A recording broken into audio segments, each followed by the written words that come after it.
Watu wanasuta sana Mama Samia Suluhu aweze kupelekwa katika mahakama ya Hague. Hili ni jambo ambalo tunalisuta kwa ukubwa kwa sababu tuliona Mheshimiwa Uhuru Kenyatta, tuliona Mheshimiwa William Samoei Ruto wakipelekwa katika mahakama ya ICC.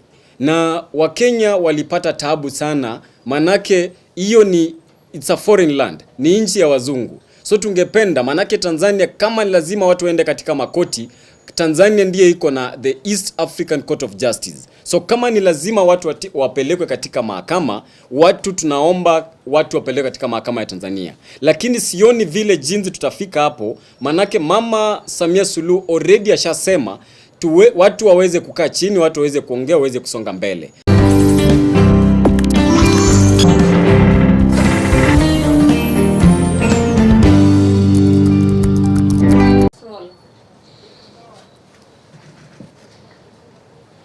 My name is Oponya Kolo Eugene.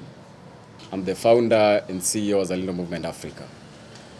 Today we are converged here because of the 9th of December protests in Tanzania.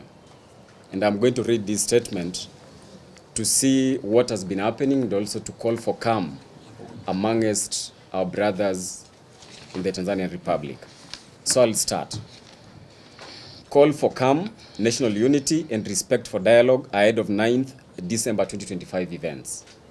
In the light of the ongoing public discussions and the heightened national attention surrounding the planned events of 9th December in Tanzania, a collective group of patriots, goodwill ambassadors of the Republic of Tanzania, civic actors and partner institutions issued this comprehensive statement emphasizing the need for peace, restraint and responsible public conduct. This moment calls for national reflection, steady leadership, and unwavering commitment to safeguarding stability and unity. The statement of the nation briefing delivered 2nd December 2025 by President Samia Suluhu reaffirmed the themes that continue to resonate deeply across the country.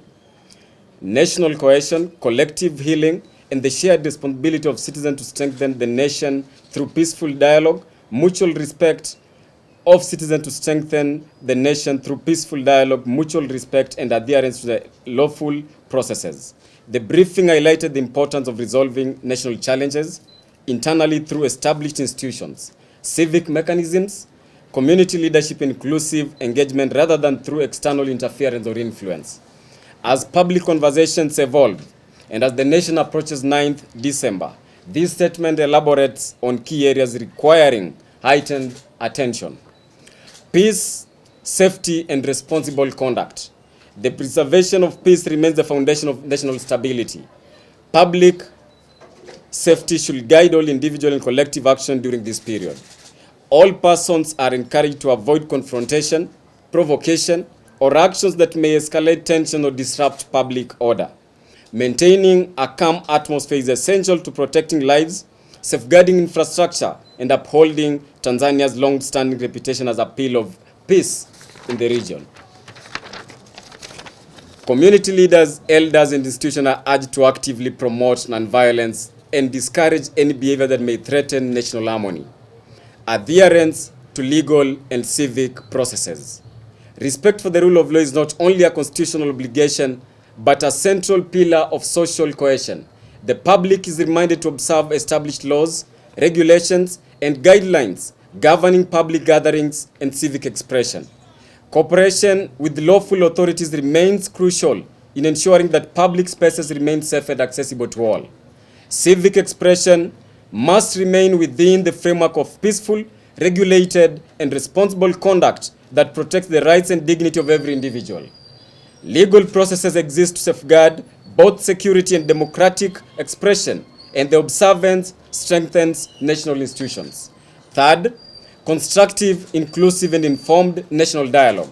Tanzania's history of dialogue and consensus building remains one of its greatest strengths. This period offers an opportunity for deeper listening, reflection, and open discussion on matters affecting the nation. Public discourse should be grounded in respect, patience, and willingness to understand the diverse perspectives.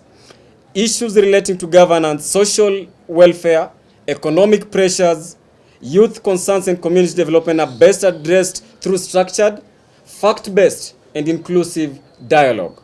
Constructive civic engagement rooted in national values, respect for institutions, and commitment to fairness supports pathways towards sustainable solutions. We encourage cross-community conversation which can help reduce tensions and foster unity. Fourth, collective responsibility for national cohesion, healing, and stability. Unity is not an aspiration, it is shared duty that cuts across the sectors of the society. Tanzania's resilience is strengthened with differences are addressed internally through local mechanism and community leadership.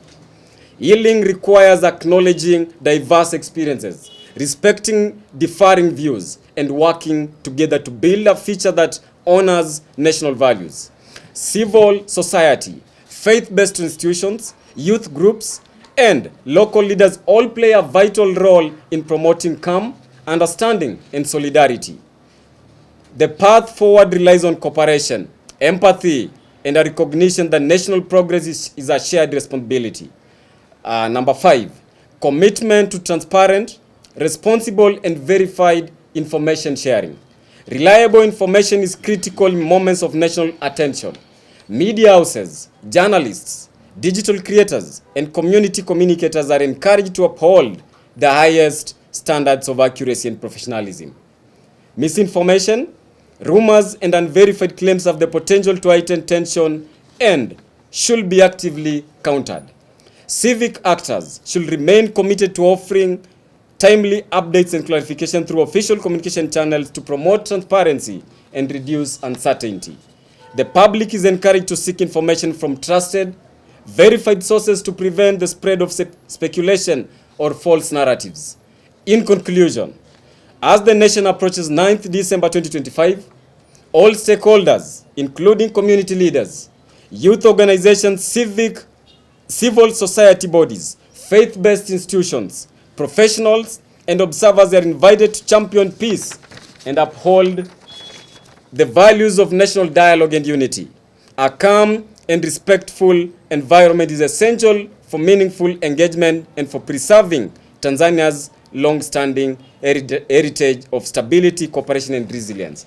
This is the statement simplifying the national unity, the dialogue that Mama Samia Suluhu has been of the first to call for calm and also to insist that Tanzanians, as all Africans, yes, we agree, there are issues you feel like they need to be addressed, but these issues won't be addressed only if you go to the streets. Streets never cure anything.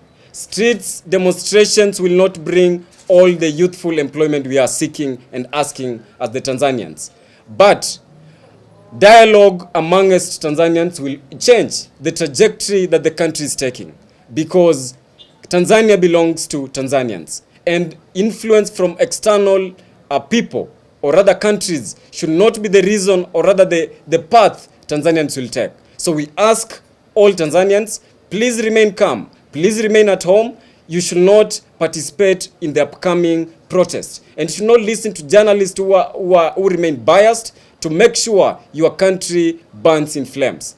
We saw that in 2024 when Kenya was also facing the same finance bill protest. We saw the same journalists who have been out there, the likes of Larry Madowo, trying to portray the country is burning. Tanzania is not burning. It is a collective responsibility from all journalists, actors, and civil societies to make sure kuna amani Tanzania. So tunaombea nyinyi wote amani. We as Africans, we cannot just look at one of our neighbors' countries going or rather burning. We have to be there for each other. Like in the African space, they always say, there is no way we are going to let our brothers go in vain. For instance, watu wanasuta sana Mama Samia Suluhu aweze kupelekwa katika mahakama ya Hague. Hili ni jambo ambalo tunalisuta kwa ukubwa kwa sababu tuliona Mheshimiwa Uhuru Kenyatta, tuliona Mheshimiwa William Samoei Ruto wakipelekwa katika mahakama ya ICC. Na Wakenya walipata taabu sana, manake hiyo it's a foreign land, ni nchi ya wazungu. So tungependa, manake Tanzania kama lazima watu waende katika makoti, Tanzania ndiye iko na the East African Court of Justice. So kama ni lazima watu wapelekwe katika mahakama, tunaomba watu wapelekwe katika mahakama ya Tanzania. Lakini sioni vile jinsi tutafika hapo, manake Mama Samia Suluhu already ashasema watu waweze kukaa chini, watu waweze kuongea, waweze kusonga mbele. So tunawasihi ndugu zetu wa Tanzania, we cannot look back, we cannot get tired, and we are not going to walk alone. This is a chance to step forward and take serious the constitutional changes that the president has insinuated.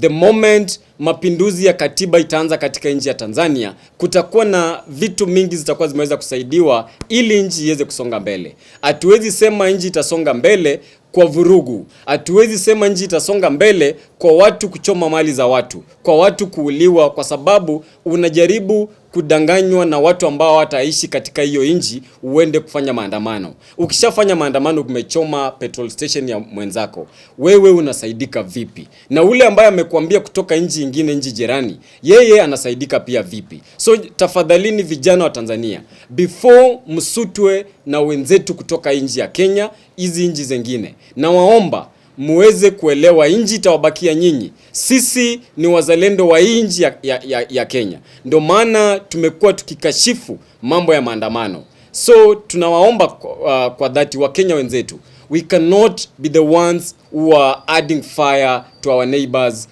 troubles. We have to be there for our neighbors. And for us to be there for our neighbors, we should make sure there is peace in our neighboring country. Because if war broke in Tanzania today, we are the ones who are going to have the biggest refugee camp because of our neighboring adjacent approach we have with the neighboring country. So we have to make sure the country called Tanzania is not going to war. And that's the major reason why we are here. So asanteni sana the members of the fourth estate.